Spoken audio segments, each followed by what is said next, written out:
अस्सलाम वालेकुम, आप देख रहे हैं प्रोग्राम नाइट एडिशन। मैं हूं शाजिया ज़ीशान। नाजरीन, आखिरकार हालात ने इमरान खान को लॉन्ग मार्च का फ़ैसला करने पर मजबूर कर ही दिया।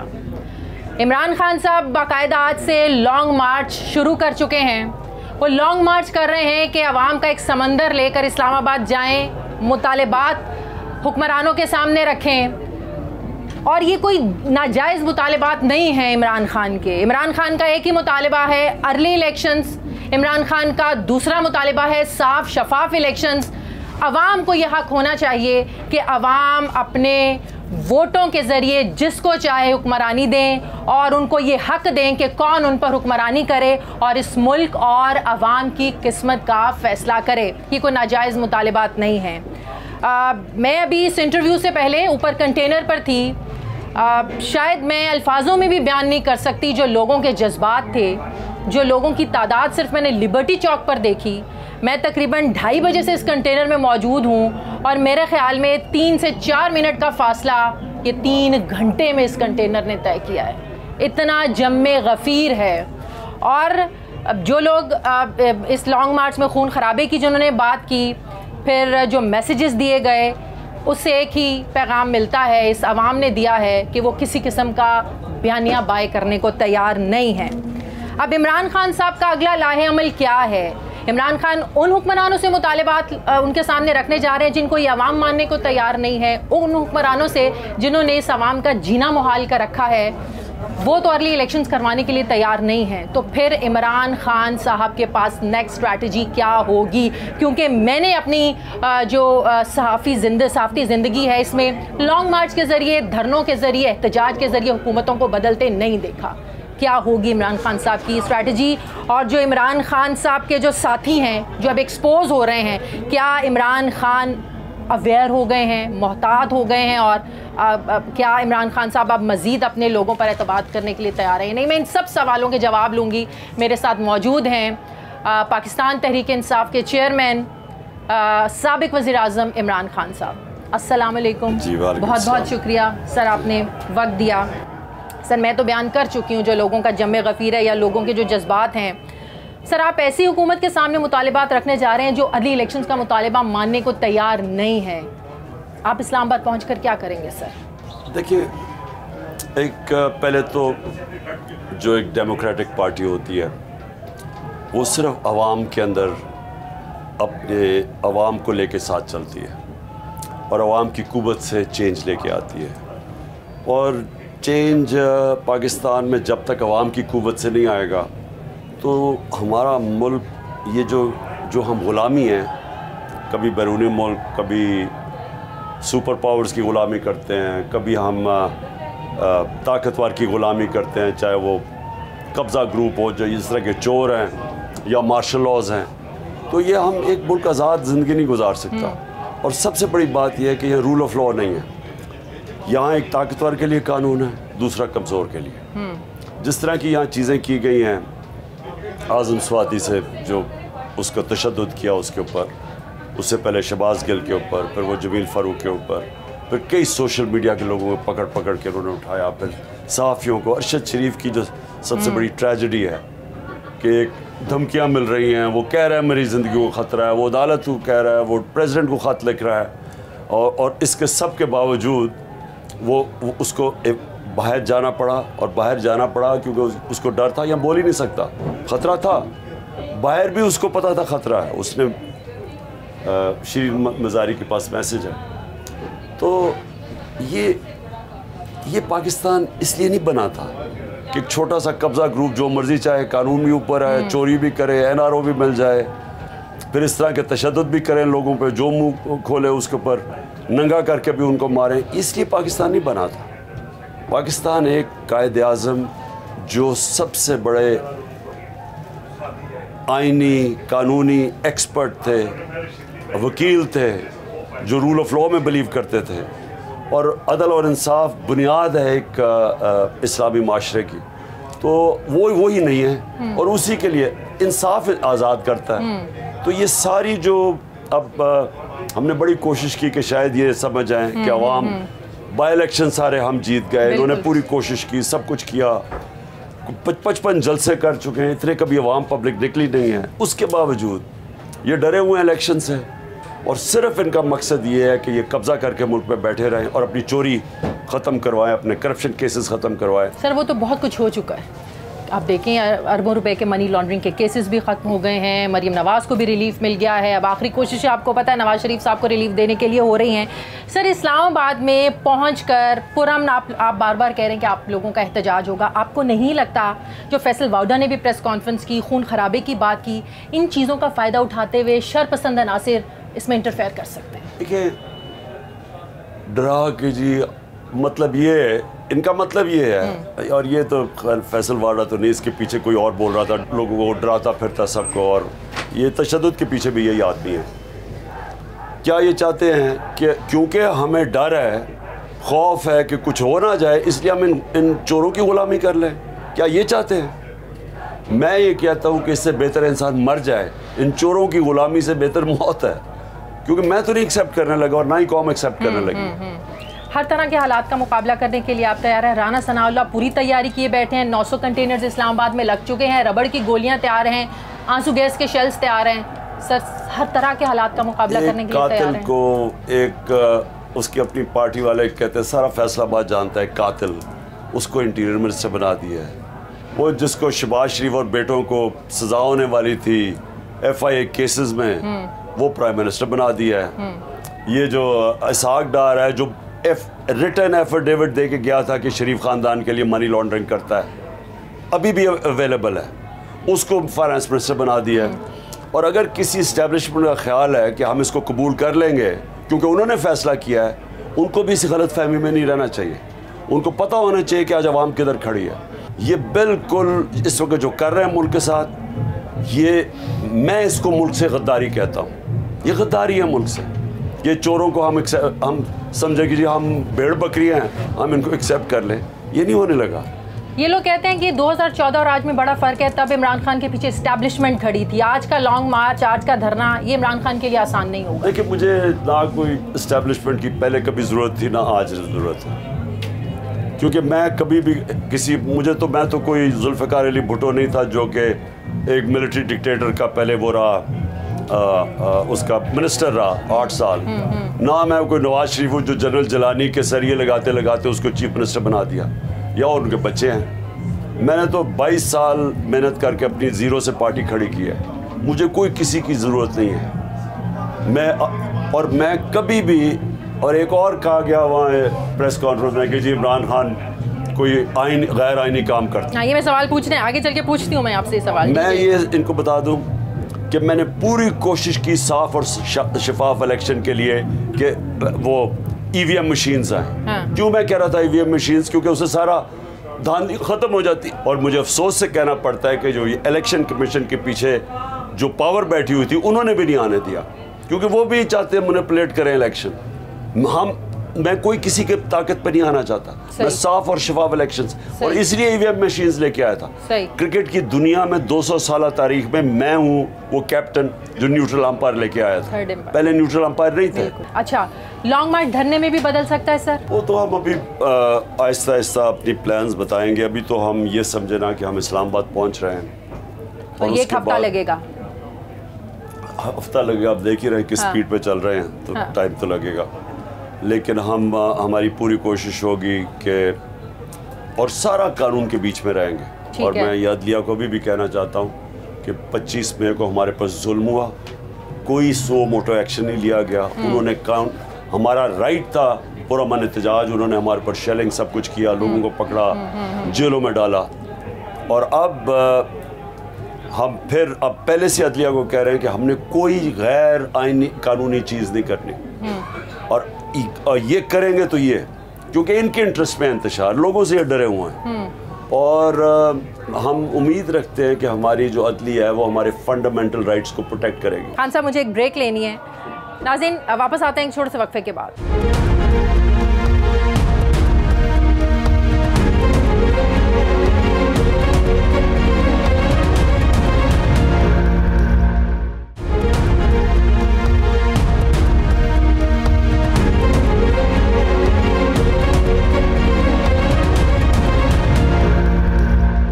ब्रेक के बाद एक बार फिर से आपको खुशामदीद कहते हैं। एक और आप पर इल्ज़ाम लगता है कि इमरान खान ये लॉन्ग मार्च अर्ली इलेक्शंस के लिए नहीं, अपनी मर्जी के आर्मी चीफ की तैनाती के लिए इमरान खान चाहते हैं।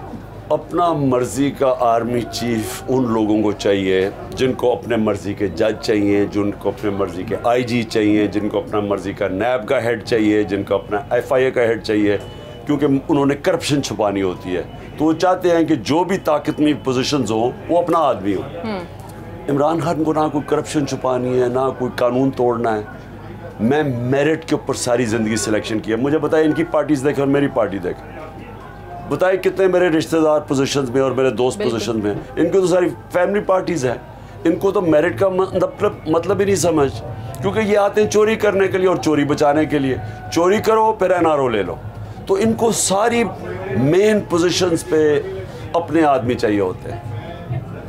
तो 30 नवंबर को नए आर्मी चीफ ज़ाहिर तैनात हो जाएंगे, आप कोई शिकायत नहीं होगी, मतनाज़े नहीं बनाएंगे। नवाज शरीफ को और जरदारी को किसी सूरत आर्मी चीफ नहीं सेलेक्ट करना चाहिए। क्यों नहीं करना चाहिए? कि दोनों मुजरिम हैं। कभी मुजरिम भी आपका नेशनल सिक्योरिटी का हेड चूज़ करते हैं। ये दुनिया में कहीं कोई हंसेंगे लोग सुन के कि आप पहले उनको NRO दिलवा दें और उनसे फिर आर्मी चीफ सेलेक्ट करा दें। ये क्या हुआ? इन दोनों को नहीं करना चाहिए, लेकिन जो भी होना चाहिए मेरिट के ऊपर। मेरा कोई फेवरेट नहीं है, जो मेरिट के ऊपर, बल्कि मैं जनरल बाजवा को भी कई दफ़ा कहा कि आप बताएं मेरिट के ऊपर कौन सेलेक्ट होता है। मैं कोई अपना फेवरेट नहीं रखना चाहता। ठीक है, कल की प्रेस कॉन्फ्रेंस पे कुछ बात करते हैं। कल जो प्रेस कॉन्फ्रेंस की, कौन से ऐसे गैर आइनी गैर कानूनी मुतालबात इमरान खान ने पेश किए रात के अंधेरों में छुप कर, जिसकी वजह से मुज़ाकरात नाकाम हुए और आपकी कोई बात नहीं मानी गई? पहले तो मैं कभी किसी की डिक्की में घुस के तो आर्मी चीफ को नहीं मिलने गया। जो मीटिंग हुई थी वो प्रेसिडेंट हाउस में हुई थी, आरिफ अलवी के साथ मीटिंग हुई थी। कोई छुप के इन द सेंस कि पब्लिक नहीं की थी, क्योंकि मुज़ाकरात हो रहे थे। लेकिन इनको वाज़ेह होना चाहिए कि वो मीटिंग का सिर्फ एक मकसद था, साफ और शफाफ इलेक्शन। सही। अभी भी हम वो जो मैं पब्लिक में करता हूँ वो मीटिंग का मकसद सर, इसमें तो कोई गैर आइनी गैर कानूनी बात नहीं है। और मैं ये इसलिए देखे ना, जब जिसका काम ये नहीं है। एबटाबाद ऑपरेशन हुआ, कभी हमने इस तरह खुलकर सामने DG ISI नहीं आए और बात नहीं की। मैं तो यही समझ सकता हूँ कि जो अरशद शरीफ शहीद के बाद जो पब्लिक का रिएक्शन आया, मुझे लगता है कि उस रिएक्शन की वजह से ये प्रेस कॉन्फ्रेंस हुई है। सबको पता है कि अरशद शरीफ को कौन धमकियां दे रहा था, सबको पता है, सारे सहाफ़ियों को पता है। डरते हैं तो नहीं बात करते, क्योंकि उनको भी शायद नंगा करके और जेलों में किए जो आज़म स्वाति वगैरह से किए। लेकिन सबको पता है कौन था, कौन धमकियां दे रहा था उनको, अरशद शरीफ को। और उनके घर जाके उनकी वालदा से पूछ लें, वो आपको सारों को बता देंगे कौन था ये लोग।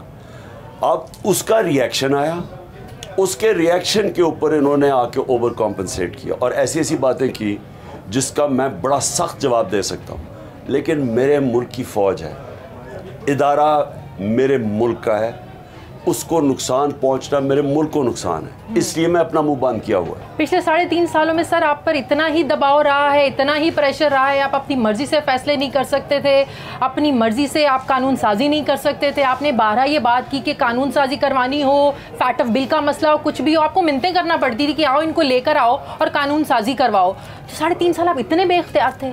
देखिए, 2-3 चीज़ें थी। मैं पहले वाज़ेह कर दूं कि जो फ़ौज, उन्होंने हमारी पूरी मदद की। हमें कोई मसला, फैटफ के अंदर हमने इकट्ठा काम किया। जो सबसे बड़ा जो कोरोना का क्राइसिस था, कोविड-19 उसमें इकट्ठे काम किए। एक लोकस्ट अटैक हुआ, उसमें सारा एक और फौज गवर्नमेंट का इदारा है और वो सबसे तगड़ा इदारा है। तो उन्होंने हमारा तो बड़ा, और फॉरेन पॉलिसी पे हमारे कहीं शुरू में क्लैश कोई भी नहीं था। मसला एक था, और जो सबसे बड़ा मसला था वो था रूल ऑफ लॉ। ये जो सारे चोरों का टोला था, ये सारे, इन सारों के ऊपर करप्शन केसेस थे। मैं कहता था इनको कन्विक्ट करो, हमारे पास इख्तियारात ही नहीं थे। नैब को ये कंट्रोल करते थे और उधर मसला बना हुआ था। और इधर अजीब अजीब बातें करते हैं कि जी कहेंगे जी सारों को अंदर डाल दो। ऑपोजिशन मैं इनसे ज़्यादा डेमोक्रेसी जानता हूँ, इनको क्या पता डेमोक्रेसी का क्या है। हमने तो इंग्लैंड में देखी हुई है डेमोक्रेसी क्या होती है। कभी मुजरिमों को, चोरों को भी कभी कहते हैं डेमोक्रेट्स। उनके ऊपर बिलियंस के करप्शन केसेस हैं। पहले जनरल मुशर्रफ माफ़ कर देता उनको, जो वो उसको करना ही नहीं चाहिए था, क्योंकि पैसा तो कौम का चोरी हुआ था। जनरल मुशर्रफ ने माफ़ कर दिया आतम ताई की तरह अपने आप को बचाने के लिए। अब आगे फिर उनके करप्शन केसेस माफ़ कर दिए। मैं अपने बार कह रहा था कि NRO मैं नहीं दूंगा। उसका मतलब क्या है कि ये कोई कानून के ऊपर है लोग, कि गरीब आदमी चोरी करे जेल में और ये चोरी करे और कहे जी हम कोई ख़ास लोग हैं, हम ब्लैकमेल करेंगे, गवर्नमेंट गिरा देंगे। सारे इनको जो लॉन्ग मार्चेस थे वो महंगाई के लिए नहीं थे, वो NRO के लिए थे। तो NRO दिया गया, इख्तलाफात यहीं मैंने हर वक्त उनको कहा, मुझे कहते जी आप इकोनॉमी पे कंसंट्रेट करें, ये एहतसाब ना करें। इकोनॉमी का क्या, कभी आज तक इकोनॉमी ठीक हुई है जिधर रूल ऑफ लॉ नहीं होता? चाइना ने 450 वजीरों को जेलों में डाला है, सबसे तेजी से उनकी इकोनॉमी ऊपर जा रही है। इन्होंने पता नहीं क्या था। और वहाँ सबसे बड़ा, अगर मैं कहे ना मैं फेल हुआ हूँ, मैं फेल इसलिए हुआ कि हम कानून की बालादस्ती नहीं कायम कर सके, हम ताकतवर को कानून के नीचे नहीं ला सके। सर आपको बाकायदा कहा जाता था कि इसके खिलाफ केस ना चलाओ, ज्यादा जोर ना डालो, ज्यादा ये नहीं, हमारे कंट्रोल में नहीं था, नैब तो इनके कंट्रोल में था, तो हम तो कुछ कर ही नहीं सकते थे, जिसकी वजह से इनको NRO दे दिया गया दोबारा। नहीं, वो तो बाद में दिया ना, जब मैं गया हूँ, जब आप गए। लेकिन हमारे द्वारा हम इनको कन्विक्ट ही ना कर सके। FIA का शहबाज शरीफ का ओपन एंड शट केस था, 16 अरब नौकरों के नाम पर अपने फैमिली में डिस्ट्रीब्यूट कर दिए पैसे। उसमें क्या छुपी चीज़ थी? कोई आम आदमी होता उसको पकड़ गया, वो जेल में होता, उसको हम पकड़ ही ना सके कभी। तो पीछे से ये थे, ये इनके पास ताकत थी, हम कुछ नहीं कर सके। सर वो कौन सा ऐसा पॉइंट था जिस पे हम ये कह सकते हैं, या आप आज ये इन्फॉर्मेशन शेयर करें कि एस्टेब्लिशमेंट के साथ इस मसले की वजह से आपके ताल्लुकात बहुत ख़राब हुए? देखिए, मेरे दो जगह थे।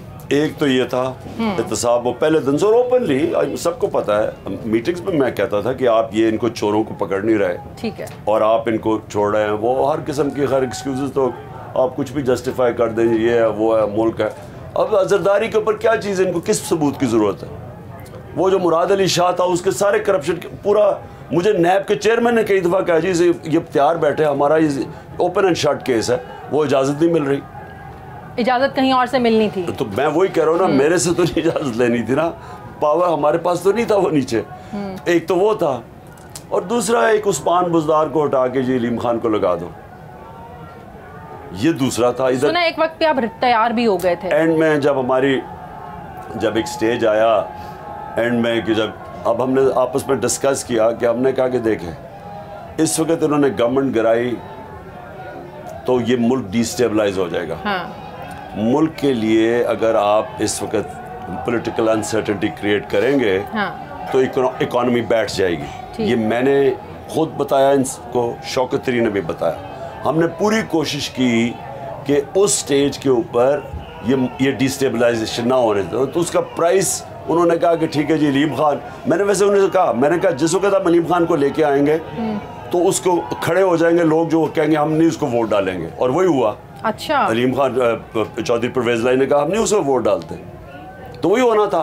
तो बहरहाल, और मैं थ्रू आउट जो इसको हटाने की कोशिश कर रहे थे उस्मान बुज़दार को, मुझे इसकी कभी समझ नहीं आई कि रिप्लेसमेंट तो थी कोई नहीं, और मुझे पता था अलीम खान के क्या मसले हैं, तो मैं कैसे किसी को चीफ मिनिस्टर बना दूँ।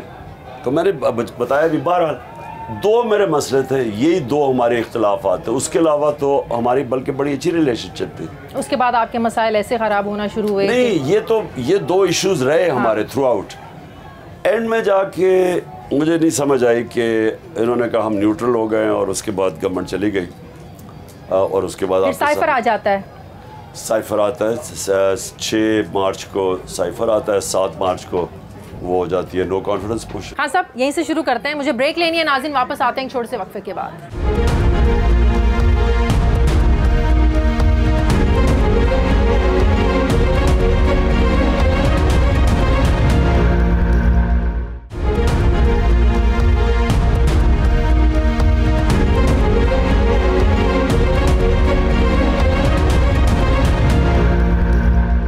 ब्रेक के बाद एक बार फिर से आपको खुशामदीद कहते हैं। पाकिस्तान तहरीक इंसाफ के चेयरमैन इमरान खान साहब मेरे साथ मौजूद हैं। कल प्रेस कॉन्फ्रेंस में ये भी कहा गया कि साइफर के बारे में इमरान खान को 11 मार्च को कामरा में आर्मी चीफ ने खुद इसका जिक्र किया था, और इमरान खान ने इसको संजीदा नहीं लिया। और बाद में जब 27 मार्च को लहराया गया तो हम हैरान हो गए। पहले तो ये इतना बड़ा झूठ है। वहाँ शाह महमूद कुरैशी थे, वहाँ असद उमर था, वहाँ परवेज़ खटक था उस मीटिंग के अंदर। हाँ। उधर ये बिल्कुल नहीं कहा।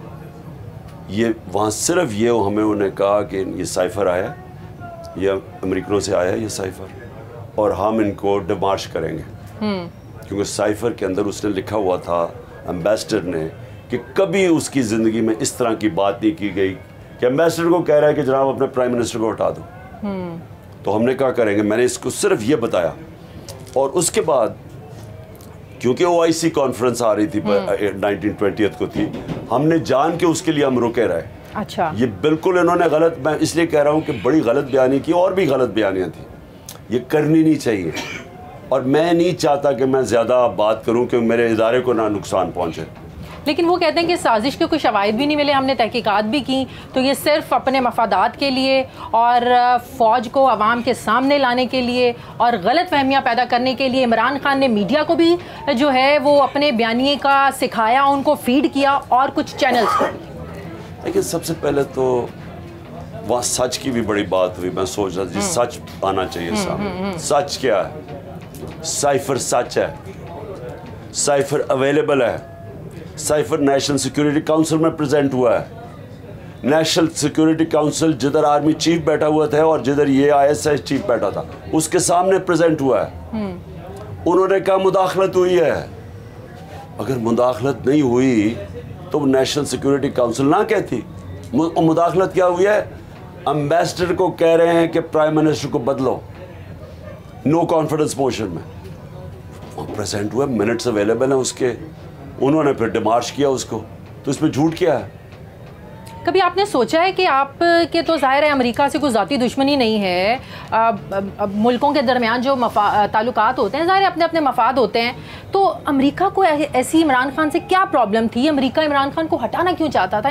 आखिर इमरान खान ने ऐसा क्या किया था? देखिए, अमेरिका को आदत पड़ी हुई है, यहाँ स्टूजेस बैठे हुए हैं, जो हुक्म देता है वो मान जाते हैं। यहाँ हमारी बदकिस्मती है कि ज़ियाउल हक के ज़माने में तो क्योंकि हम वो उनकी जहाद, अफ़गान जहाद जब लड़ी जा रही थी तो उन्होंने पाकिस्तान एक फ्रंट लाइन स्टेट बना दी। हमें पैसे देते थे, हम लड़ते थे, लेकिन हमें उनकी ज़रूरत थी। जैसे ही वो ख़त्म हुई उन्होंने हमारे ऊपर सैंक्शंस लगा दी, और यहाँ कोई उनके सामने बात करता ही नहीं था पाकिस्तान के इंटरेस्ट में। जब उन्होंने हमें ज़रूरत पड़ी वॉर ऑन टेरर में, जनाब जनरल मुशर्रफ ने एक टेलीफोन कॉल पे मान लिया, 80,000 पाकिस्तानी मार गए उसमें। पाकिस्तान ने अपने इंटरेस्ट की बजाय उनके इंटरेस्ट के लिए अपने लोग कुर्बान कर दिए। उनको आदत पड़ी हुई है, यहाँ सारे उनके सामने गिरे हुए होते हैं, घुटने टेक के बैठे होते हैं। जब आप अपने मफादात के लिए खड़े होते हैं तो वो एक नई रिलेशनशिप होती है। हाँ। वो थोड़ी मुश्किल होती है। वो उनको अगर आदत पड़ी हो गुलामों से डील करने की, तो कोई आज़ाद आदमी आएगा तो थोड़ा तो मसला आएगा ना उसको, लेकिन रीएडजस्ट हो जाता है। अब हिंदुस्तान है, वो अपने इंटरेस्ट के लिए खड़ा हो जाता है। बिल्कुल। उसने रूस से तेल मंगवाया क्योंकि उनके लोगों की बेहतरी थी, वो उनको पसंद नहीं आया अमेरिकन को, लेकिन क्या कर लिया उन्होंने? इंडिया अपने इंटरेस्ट के लिए खड़ा हुआ। यही होता है, हर बारी आपकी जो रिलेशनशिप होती है उसमें ऊंच नीच आती रहती है। वो कई दफ़ा आपसे वो चीज़ चाहते हैं जो आप नहीं देना चाहते, आपके लोगों के इंटरेस्ट के अगेंस्ट है। बिल्कुल। तो वो थोड़ी देर नाराज़ होंगे, फिर ठीक हो जाएंगे। ये कौमों की ज़िंदगी में इस तरह की रिलेशनशिप होती है, ऊंच नीच। लेकिन ये कहना कि जनाब वो हो आज अमेरिका नाराज़ हो गया और अब हम जाके रीसेट करेंगे, जो बाइडन ने इन पाकिस्तान के ख़िलाफ़ जो लफ्ज़ इस्तेमाल किए, किसी के मुंह से आवाज़ नहीं निकली।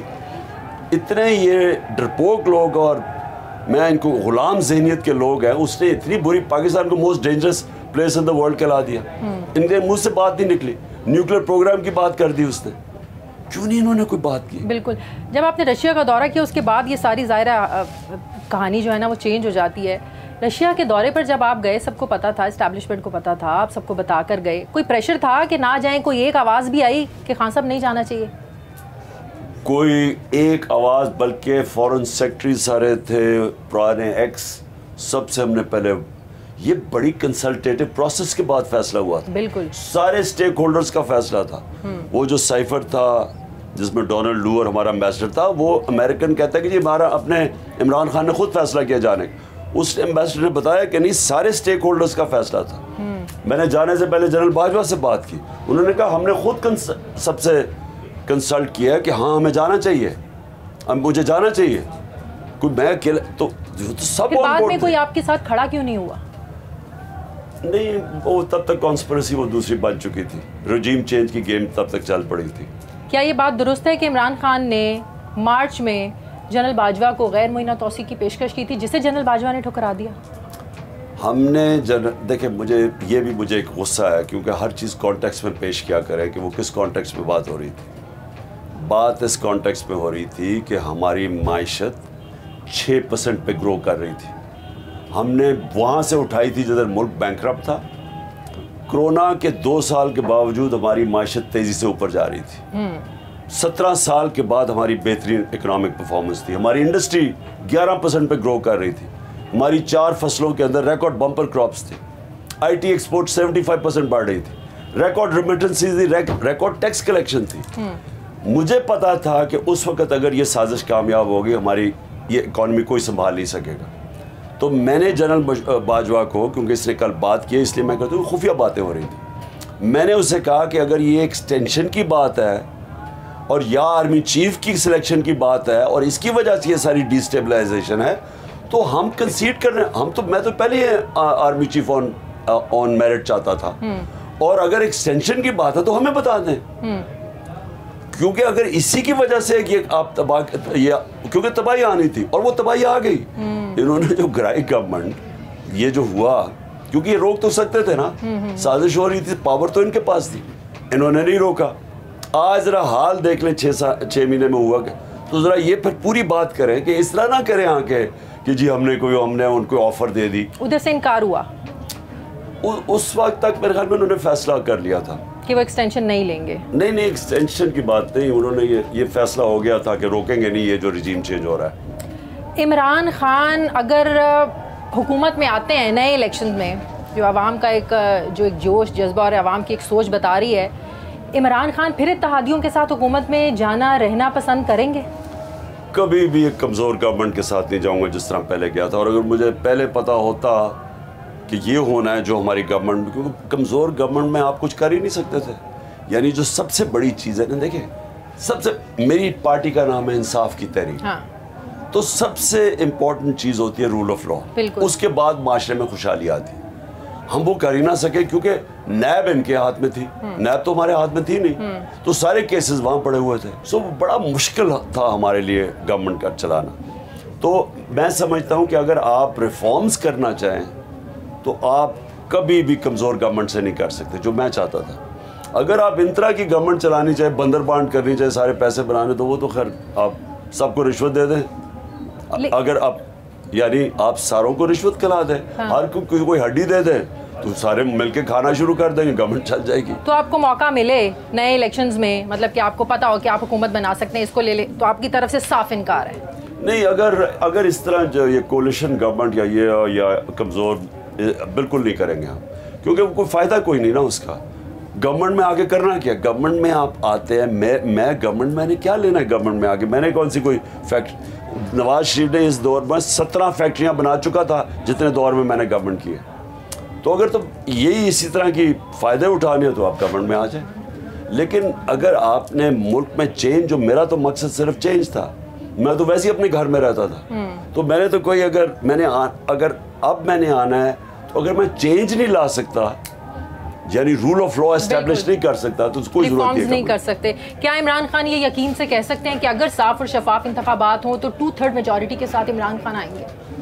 देखिए, कह तो कोई भी कुछ नहीं सकता, क्योंकि आगे का इल्म तो किसी के पास नहीं है। लेकिन जो मैं आसार देख रहा हूँ पाकिस्तान में, मैंने कभी इतना शऊर पब्लिक में नहीं देखा। ये आज जो देख रहे हैं हमने जो सारे आज सीन्स देखे हैं, ये एक बड़ी जागी हुई पब्लिक है, बहुत शऊर है पब्लिक में। और मैं समझता हूँ कि इस बारी वो जो भी कर लें, क्योंकि इलेक्शन कमिश्नर बड़ा ही बदयानतदार आदमी है, इनके साथ मिलके पूरी स्कीमिंग करता है अभी तक। यानी वो उसके ऊपर तो खैर मैं केस भी करने लगा, हरजाना भी करूँगा उसके ऊपर मैं। अच्छा। जो इसने ये तोशाखाना का केस किया, और नहीं, और जो फंडिंग का भी किया, इसने मेरे ऊपर जो डाला, मैं इसके ऊपर हर्जाना भी अरबों रुपए का करूँगा। लेकिन जो भी ये कर लेना, अब ये सैलाब के सामने कोई खड़ा नहीं होगा। वो बात ठीक है ना। अब EVM है, वही इलेक्शन कमीशन है, तो आप कैसे इंश्योर करेंगे कि 2023 के इंतखाबात साफ और शफाफ हैं? ये भी 2 इलेक्शंस जो हुए हैं, बाई इलेक्शंस, दोनों बाई इलेक्शन में उन्होंने धांधली की है। दोनों बाई इलेक्शंस में ये जो वो एक और भी चीज़ कही गई कि जी वो हम कोई इंटरफेरेंस नहीं की, बिल्कुल इंटरफेरेंस थी। उसके बावजूद इमरान खान जीता।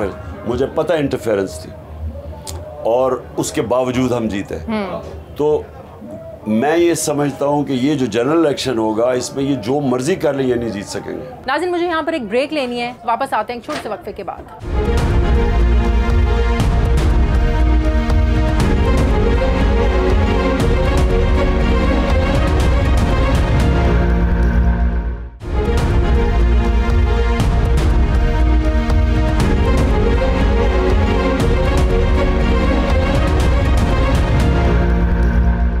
ब्रेक के बाद एक बार फिर से आपको खुशामदीद कहते हैं। पाकिस्तान तहरीक इंसाफ के चेयरमैन इमरान खान मेरे साथ मौजूद हैं। मौजूदा इलेक्शन कमीशन के नीचे आप लोग तैयार हैं इलेक्शन लड़ने के लिए? देखिए, इलेक्शन कमीशन ऑलमोस्ट एक जज का काम करता है, अंपायर होता है ना।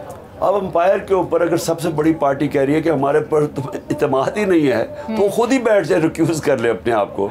लेकिन वो पूरा उनका हिस्सा बना हुआ है कि किसी ना किसी तरह उसने चोरों को जताना है। तोशाखाना का फैसला आपके खिलाफ आया, ममनुआ फंडिंग केस की तलवार आपके सर पर लटक रही है खान साहब। ये लेवल प्लेइंग फील्ड हो रही है, जिसकी बात मरियम नवाज ने की है कि हाँ, इमरान खान को भी सज़ा देनी होगी, इमरान खान को भी नाअहल करना होगा, तो लेवल प्लेइंग फील्ड सबको मिलेगी। असल में मैं प्रॉब्लम फिर से बताता हूँ, ये शरीफों का प्रॉब्लम क्या है। एक तो बदकिस्मती से इनमें अकल बड़ी कम है, ऊपर से ये पढ़े लिखे भी नहीं है, ऊपर से ये करप्ट है। इनको झूठ बोलने में कोई प्रॉब्लम ही नहीं होता। एक आदमी जो पहले NRO लेके बाहर भागा है हुदैबिया पेपर में, जो ओपन एंड शट केस था, जिसमें इसाक डार ने बकायदा बताया कि शरीफ खानदान के लिए वो कैसे मनी लॉन्ड्रिंग करता था। उधर से NRO लेके आया, फिर पैसा बनाया। बच्चे सारे अरबोपति लंदन में बड़े बड़े घरों में रह रहे हैं। कहते हैं क्योंकि बता नहीं सकते, कहते हैं हम पाकिस्तानी शहरी नहीं हैं। 4 बड़े ये जो फ्लैट हैं सबसे महंगे इलाके में लंदन में, ये मरियम के नाम पे हैं। इसके इन्होंने खुद तस्लीम किया हुआ है, इसके भाई ने तस्लीम किया हुआ है कि अल्हम्दुलिल्लाह ये हमारे, और मरियम इसकी ओनर है।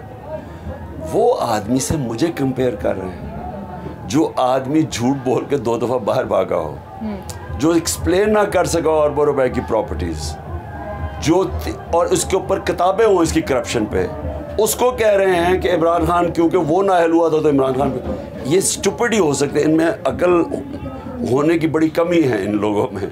जिस तरह क्रिकेट खेलने के लिए ग्राउंड को पहले तैयार करना पड़ता है ना, एक बेस बनानी पड़ती है, तो क्या एक बेस बनाई गई, ग्राउंड को तैयार किया गया कि नवाज शरीफ को वापस लाया जा सके? इनको अंडरस्टैंडिंग दी हुई थी, ये अंडरस्टैंडिंग यही थी कि जी इमरान को भी नाअहल करवा देंगे, तो लेवल प्लेइंग कभी चोर के साथ कभी लेवल प्लेइंग फील्ड होती है। इसकी लेवल प्लेइंग फील्ड होनी चाहिए आसिफ जरदारी के साथ। दोबारा आप इक़्तिदार में आएंगे, जिन जिन केसेस में इनको बरियत मिली है, जिसको आप NRO का नाम दे रहे हैं, दोबारा वो आप केसेस रीओपन करेंगे खान साहब? देखिए, वो तो खैर अब देखेंगे जब आएंगे, लेकिन इससे बड़ा जुल्म क्या हो सकता है कि जेल भरे हुए बेचारे गरीब लोगों से जो चोरी करते हैं पकड़े जाते हैं। और इससे बड़ा जुल्म क्या है कि इनकी अरबों रुपए की सबको नज़र आ रही है प्रॉपर्टीज़, जो एक रसीद नहीं दे सकते पैसा किधर से आया। केसेस इनके ऊपर किताबें हैं केसेस की, और इनको जनाब NRO मिल जाते हैं और बार बार वापस आ जाते हैं। इतनी शर्म की बात है कि जैसे ही इनके पूछते हैं, इनसे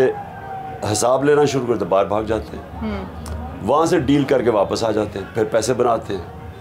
अभी आगे मरियम ने वो ऑडियो लीक्स में क्या आ रहा है कि अपने सन इन लॉ को, अपने दामाद को कह रही है कि 70 करोड़ रुपए का जो ग्रिड स्टेशन है वो उसको मुफ्त लगा दो उसकी हाउसिंग सोसाइटी। तो 70 करोड़ की चोरी तो आते साथ ही हो गई, क्योंकि चोरी होगी ना आवाम का, यानी टैक्स के पैसे पे वो लगेगा बजाय जो सोसाइटीज़ लगाती है।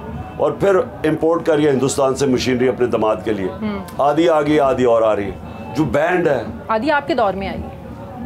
मुझे नहीं पता कब आई, लेकिन बैंड है, हमने बैन किया हुआ था। हाँ। इलीगल है, तो वो तो किसी सूरत अगर वो किया भी होगा तो वो पकड़े जा सकते हैं। लेकिन ये शहबाज शरीफ को कह रही है कि उसको आने दो दूसरी, जब वो कह रहा है उसका कि वो मसला हो जाएगा, मसला हो जाएगा, और वो कहती है इसाक डार हल कर देगा। हाँ, क्योंकि वो हर इलीगल काम कर सकता है। सोचो इन लोगों को हमारे ऊपर मुसल्लत किया। एक ऑडियो लीक उनकी आती है, एक ऑडियो लीक आप लोगों की तरफ से आती है, तो ये क्या लेवल करने की कोशिश की जा रही है और कौन कर रहा है ये ऑब्वियसली इसके ऊपर मैंने वैसे अदालत में तो गया हूँ कि प्राइम मिनिस्टर के जो सिक्योर लाइन है उसको कौन टेप करता है। हाँ। उसके कौन उसको टैप कर रहा है और फिर लीक कर रहा है। इसके ऊपर ये बड़ा सीरियस है। देख चले मेरी लीक किया, मेरा तो साइफर है, वो तो मैं पब्लिकली कह बैठा हूँ जो मेरी लीक आई है। लेकिन सीरियसनेस ये है कि प्राइम मिनिस्टर की सिक्योर लाइन को टेप करके लीक करना, ये तो नेशनल सिक्योरिटी का बहुत बड़ा इशू बन सकता है। और कितनी चीजें हो जो मसलन पुलवामा था। हाँ। जब वो हुआ तो हम सारे टेलीफोन लाइन पे डिस्कस कर रहे थे कि हमने करना क्या, क्योंकि सुबह के 3 बजे तो हुआ था अटैक। बिल्कुल 3 बजे हमने डिस्कस करना, कहते जी उन्होंने बालाकोट में बॉम्बिंग की है। तो वो अगर वो भी सारी अगर निकल जाए दुश्मनों पे, यानी तो ये तो बड़ी नेशनल सिक्योरिटी का बड़ा इशू है। क्या आपको भी इसी चीज़ से डराया गया कि इमरान खान की बड़ी वीडियोस हैं, इमरान खान की बड़ी वीडियोस हैं, ऑडियोज नहीं वीडियोस हैं हमारे सामने, आपको डराने की कोशिश की गई? सारा वक्त सबको, मुझे नहीं हमारे 4-5 वजीरों को भी कहते फिरते हमारे पास वीडियोस हैं, ये हैं वो वीडियो। आज आप जो डीप फेक है, आप किसी की भी वीडियो बना के दे दें। जब आप इक़्तिदार में आएंगे तो ये सब चीज़ें आप कैसे ख़त्म करेंगे? इंटरफेरेंस और जितने मसाइल आपको इस हुकूमत में हुए खान साहब, आप कैसे इनको ख़त्म करेंगे? Rule of law. ओके। जब कानून के नीचे सब आ जाएंगे, जब कानून से ऊपर कोई नहीं होगा। आज़म स्वाति को जो टॉर्चर करने वाला, या शहबाज गिल को, या जमील फारूकी को, जब उनको ये पता होगा कि हमारा भी एहतसाब होगा, हमें सज़ा मिलेगी, ये तब ख़त्म होगी चीज़ें। बिलावल भुट्टो ने जिन अफसरान का नाम लिया, आपको याद होगा, कैप्टन सफदर के हवाले से जो कराची में वाक़या हुआ, उस पर एक्शन लिया गया। उसको तो सिर्फ मेरे ख्याल में पकड़ के उन्होंने क्वेश्चन की थी, जो किसी आदमी को, पुलिस वाले को। ये सब कुछ इमरान खान को मेंटली टॉर्चर करने के लिए, साइकोलॉजिकली इमरान खान को प्रेशराइज करने के लिए किया जा रहा है कि इमरान खान के लोगों को पकड़ो तो इमरान खान तंग होगा। मेरे ख्याल में पार्टी को कमज़ोर करने की कोशिश कर रहे हैं कि जी शायद पार्टी कमज़ोर हो। जब वो उल्टा हो रहा है, पार्टी और ज़्यादा मजबूत हो रही है। लेकिन ये भी शर्म की बात है कि जो पाकिस्तान की सबसे बड़ी पार्टी है, जो एक फेडरल पार्टी है, उसको कमज़ोर करना, मुल्क को कमज़ोर करना। बाकी तो अब छोटी छोटी प्रोविंशियल पार्टीज रह गई हैं, फैमिली पार्टीज रह गई, सुगड़ गई हैं। वो सारे मिलके 13 पार्टीज भी लोग नहीं इकट्ठे कर सकते। जो एक अकेला हमने ये जो अभी बाई इलेक्शन हुआ है, अकेले ने सारों ने एक कैंडिडेट खड़ा करा इस बार, उनके बावजूद उनको शिकस्त दी है। तो उनको सपोर्ट कर रहे हैं, और जो मुल्क की सबसे बड़ी पार्टी उसे कमज़ोर करने की कोशिश कर रहे हैं। सही। अकेला इमरान खान शायद कुछ नहीं कर सकता। इमरान खान की नीयत पर, इमरान खान पर कोई करप्शन का दाग नहीं है, इमरान खान की नीयत साफ़ है। लेकिन जिस तरह फैसल वाउडा जैसे लोग सामने आ रहे हैं खान साहब, क्या इमरान खान अपने साथियों पर अब एतमाद करेगा? आपको याद है, आपने पिछले 4-5 दिन पहले जब आपने लॉन्ग मार्च की कॉल दी, आपको पता है मीडिया में कन्फ्यूजन फैल गई, बल्कि हमें भी कॉल्स आई, नहीं खान साहब ने गलत कह दिया, खान साहब ने तो अगले जुमेरात को ऐलान करना था, अगले जुमे को ऐलान करना। यार तुम उसको देख के तुम टिक्कर चला रहे हो, तो मिटाओ इसको। खान साहब का ये मतलब नहीं है। लॉन्ग मार्च अगले हफ्ते से शुरू होगा। दोबारा आपसे किसी सहाफ़ी ने सवाल पूछा, जिस पर आपने क्लियर किया, नहीं मैं तो ऐलान कर रहा हूँ इस जुम्मे से लॉन्ग मार्च करने का। तो ये आसपास के राइट लेफ्ट लोगों को भी लगता है आपने नहीं बताया था कि आप आज ऐलान करने जा रहे हैं। बिल्कुल ठीक कह रहे हैं, मैंने बिल्कुल नहीं बताया था, क्योंकि हर चीज़ अगर वो ना भी बताएं, और मेरे ख्याल में वो नहीं बताते, लेकिन सारी जगह बगिंग की हुई है, फ़ोन टैप्ड है, उधर से हर चीज़ हमारी निकल जाती है। हमें तो दुश्मन बनाया हुआ है ना उन्होंने, जिस तरह कोई गद्दार है मुल्क का, पता नहीं कोई दहशतगर्द है, इस तरह हमें ट्रीट किया गया। ये 6 महीने, 50 साल से मुझे पब्लिक जानती है। हाँ। जो 6 महीने इन्होंने मुझे जिस तरह ट्रीट किया ना, जैसे कोई मुल्क दुश्मन है। इमरान खान को अपने साथियों पर एतमाद है? कईयों पे है। अभी भी पार्टी में कुछ ऐसे लोग हैं जिन पर नहीं है? मैं कह नहीं सकता, नहीं, नाम ना लें, लेकिन कुछ लोग नहीं। मैं ये फैसल वाडा के बाद मैं श्योर नहीं हूँ, क्या मैं श्योर नहीं हूँ हर एक पे, लेकिन कईयों पे मुझे है। लेकिन अवेयर हो गए हैं। देखिए, हर इंसान की कोई ना कोई कीमत होती है, और जिसकी ज़मीर की कीमत लग जाए ना, चाहे खौफ से, ब्लैकमेल से, पैसे से, वो मेरी नज़र में अच्छा है कि वो हमारी पार्टी से फारग हो जाए। मैं खुश होऊंगा और हुआ कई गए हैं, हर एक की कीमत कोई ना कोई होती। तो इंशाअल्लाह जो रह जाएंगे वो होंगे असल हमारे नज़रियाती लोग। फैसल वाडा के बाद क्या आप ये समझते हैं कि आपने आज के बाद जो भी फैसला करना है वो इमरान खान खुद ही अनाउंस करेगा, खुद ही आवाम के सामने लेकर आएगा, किसी को इंस्ट्रक्शंस ही देंगी तुम ये कह दो, तुम ये कह दो जाके? नहीं, वो ऐसे तो पार्टी चलती नहीं है। हाँ, वो आपको तो खैर एतमाद में लेना पड़ता है, लेकिन जो आपकी प्लानिंग होती है वो बड़ी महदूद सर्कल्स में होगी जो प्लानिंग करते हैं। तो नए इलेक्शंस में टिकट देने के आप लोग पैरामीटर्स भी बदलेंगे खान साहब? टिकट मैं दूंगा। टिकट आप देंगे? इस बारी जो टिकट सिलेक्शन है वो मैं करूंगा। सूबाई सतह पर भी पहले मैंने औरों पर रिलाई किया था और उसमें बड़ी हमें 2018 में बड़े गलत टिकट के दिए गए, जिसकी वजह से हमारी परफॉर्मेंस वो नहीं हुई। मेरे ख्याल में हम टिकट से ही देते तो हमें ज़रूरत ही नहीं पड़नी थी लोगों की और पार्टी। हाँ साहब, इसकी ये वजह तो नहीं है कि नजरियाती लोग कहीं बहुत पीछे चले गए? ऐसा नहीं है, देखिए नज़रिया तो तब है जब वो टेस्ट होता है। नज़रिया जब वो अल्लाह ईमान भी ना इंसान का कुरान में कहता है मैं बार बार आजमाऊँगा मुश्किलों से, क्योंकि तब टेस्ट होता है ईमान कितना है। तो मैं इंशाअल्लाह खुद टिकट दूंगा और जो बदनाम लोग हैं उनको इस बारी मैंने टिकट नहीं देना। लास्ट क्वेश्चन, जो मुल्तान में शाह महमूद कुरैशी की बेटी को इस दफ़ा टिकट दिया और जो हाल हुआ और फिर बड़े सवालात उठे, नेक्स्ट टाइम तो ऐसे नहीं होगा? देखिए टिकट मैं दूंगा। टिकट आप दूंगा मेरिट पे। बहुत बहुत शुक्रिया। नाज़रीन, पाकिस्तान तहरीक इंसाफ के चेयरमैन और साबिक वज़ीर आज़म इमरान खान साहब मेरे साथ थे। हमारे प्रोग्राम का वक्त खत्म हो गया है, मुझे इजाज़त दीजिए। अल्लाह हाफ़िज़।